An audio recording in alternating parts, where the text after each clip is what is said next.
Hello दोस्तों, स्वागत है आप सभी का हमारी आज की इस वीडियो में। दोस्तों, मेरा नाम राजेश है और मेरी उम्र 30 साल है और मैं पटना का रहने वाला हूं। दोस्तों, पटना में अपनी पढ़ाई पूरी करने के बाद मैं दिल्ली आ गया था और दिल्ली में ही नौकरी करने लगा। दिल्ली में मेरी एक कंपनी में नौकरी लग गई और कुछ समय तक मैं दिल्ली में काम किया और फिर मैं नौकरी करने के लिए बैंगलोर चला गया। बैंगलोर में मुझे एक अच्छी कंपनी में जॉब करने का मौका मिल गया। बैंगलोर में नौकरी करके मैं काफी खुश था और बहुत ही जल्द मेरा प्रमोशन भी हो गया था। दोस्तों, बैंगलोर में ही मेरे ऑफिस में काम करने वाली अंजलि के साथ मेरा अफेयर चलने लगा।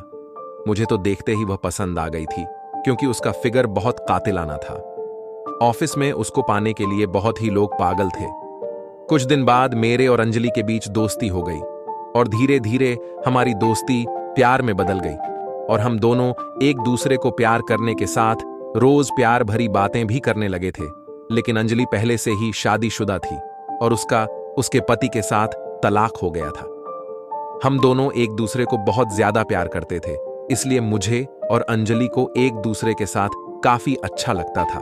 मैं चाहता था कि मैं अंजलि के साथ ही शादी करूं, लेकिन कुछ दिन बाद ही अंजलि का पति अंजलि के पास आया और उससे माफी मांगकर उसको अपने साथ लेकर चला गया। इधर अंजलि मुझसे दूर हो गई और मैं काफी ज्यादा परेशान हो गया था क्योंकि मेरे और अंजलि के बीच काफी ज्यादा लगाव हो गया था। मैंने सोचा मैं कुछ दिनों के लिए वापस पटना चला जाऊं और उसके बाद मैं पटना चला गया। काफी समय बाद मैं अपने पापा और मम्मी के साथ में अच्छा समय बिता पाया था। अपने पापा और मम्मी से मिलकर मैं बड़ा खुश था। जिस तरीके से उन लोगों से इतने लंबे समय के बाद मेरी मुलाकात हुई थी, उसमें मैं बहुत ही ज्यादा खुश था। फिर कुछ दिनों बाद मैं वापस बेंगलुरु लौट गया। जब मैं बेंगलोर वापस लौटा तो मेरे साथ एक अजीब इत्तेफाक हुआ।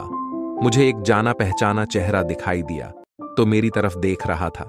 जब मैंने भी गौर किया तो देखा वह कोई और नहीं बल्कि मेरे दोस्त की बहन प्रिया थी। जब मैं उससे बात किया तो मुझे बहुत ही अच्छा लगा और प्रिया को भी बड़ा अच्छा लगा। प्रिया ने मुझे बताया कि वह बैंगलोर में पिछले 3 महीनों से रह रही है। तब मैंने उससे पूछा कि तुम यहां क्या कर रही हो, तो वह बोली, हाँ, मैं बंगलोर में ही नौकरी करती हूं। चूंकि प्रिया मेरे दोस्त की बहन थी और पटना से ही थी तो उससे मिलकर मुझे बहुत अच्छा लगा। प्रिया का ऑफिस मेरे ऑफिस के पास ही था, इसलिए हम दोनों एक दूसरे से हर रोज मिला करते थे। मैं जब भी प्रिया से मिलने तो मुझे उससे मिलकर बड़ा अच्छा लगता है। मेरी जिंदगी से अंजलि दूर हो चुकी थी और मैं उसे भुलाने की कोशिश कर रहा था, लेकिन अब मैं उसे भूल चुका था। मैं और प्रिया एक दूसरों को हर रोज मिलने लगे थे और जब भी हम दोनों एक दूसरे को मिलते तो हम दोनों को बहुत अच्छा लगता है। मैंने कभी सोचा भी नहीं था कि प्रिया मेरे इतने करीब आ जाएगी कि हम दोनों का रिलेशन चलने लगेगा और हम दोनों एक दूसरे से प्यार करने लगे थे। इसी वजह से हम दोनों हर रोज एक दूसरे को मिलते। जब भी मैं प्रिया को मिलता तो मुझे बड़ा अच्छा लगता था। हम दोनों एक दूसरे के साथ ज्यादा से ज्यादा समय बिताने की कोशिश करने लगे थे। यह बात अब प्रिया के परिवार वालों को भी मालूम चल चुके थे और उन्होंने प्रिया को जब इस बारे में पूछा तो प्रिया ने मेरे और अपने रिलेशन के बारे में अपने घर वालों को बता दिया था।